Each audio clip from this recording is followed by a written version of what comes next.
Letter to Nigerian youth. Dear kings and queens, how are you? I wouldn't say I don't know the answer to that already, but I was gonna ask anyways. For those of us from the age grade from 20 to 35, how is adulthood? Poof, it's nothing like we ever imagined, right? Now I believe the saying that there are no brochures for life. You learn as you go. Our parents made it easy for us when they provided that it felt like money truly grew on trees. That illusion was finally being wiped off our faces now that we're going through the process firsthand. This newfound reality, coupled with the reality of our terrain, Nigeria, made it even more difficult to stay afloat. Damn. We never imagined that it was going to be this difficult in our time, because all we want is just an enabling environment to showcase our talents and skills to make ends meet.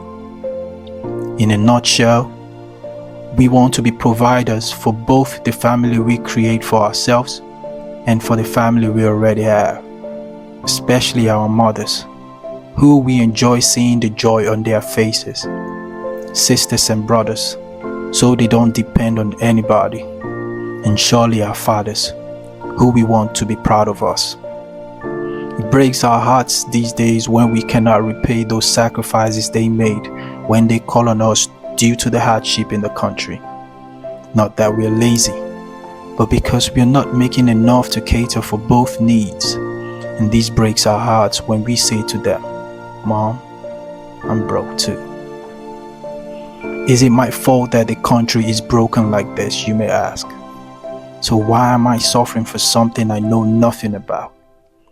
And you may have every right to feel that way, because the state of the society we have today was as a result of past leadership policies. One leader's non-thorough policy assessment and implementation, which plunges millions into a state of hardship.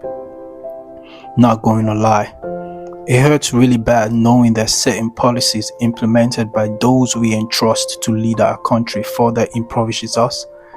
Quite sad. We are real hustlers, if I may use the street word. Quitting is never an option. We go out each day to make sure that it was a productive one. On the bad days, we feel downcasted, and on the good days, we are grateful. They say we are the leaders of tomorrow. Well, tomorrow is now.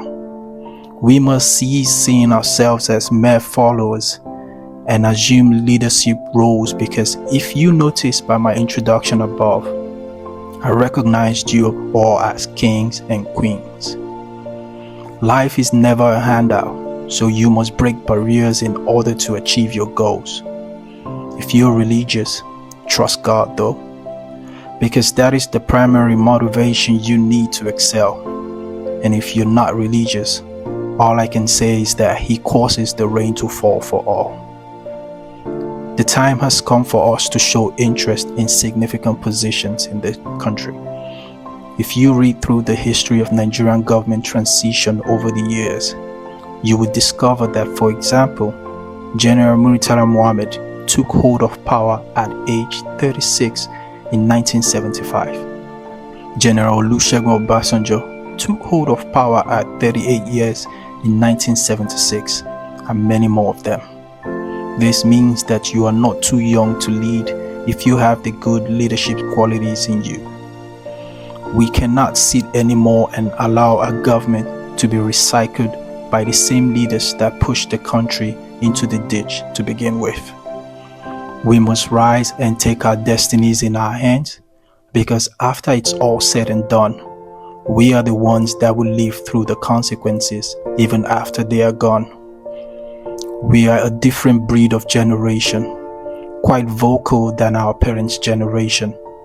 In a way, they are slightly to be blamed for how our country has become. They were scared to speak up to the face of impunity because they were afraid to be arrested, imprisoned, or killed. So impunity grew till they could no longer speak. But you, on the other hand, have proven to be a stubborn generation. You have shown that you are never afraid to speak up for your rights, and this has left those on the helms of affairs to be uneasy. You are a tougher resistance than they expected, and that has shown so many times when we take to the streets to protest for our rights. Case example, the Ojota protest in 2015 and the NSAS protest in October 2020. Although mad with violence in the end, our voice was heard and changes ensued. As always, I urge for a peaceful protest whenever we want to make our voices heard. That way they know our grievances and work towards rectifying the problem. Dear kings and queens, let's rise up and steer this country to the right direction. It is the only home we got. No more shall we listen to those who have had their chances to change things in the past but couldn't, to decide the course this ship called Nigeria would sail next. The land is ours. Let's take it. Our destiny is in our hands. Let's make it whatever we choose.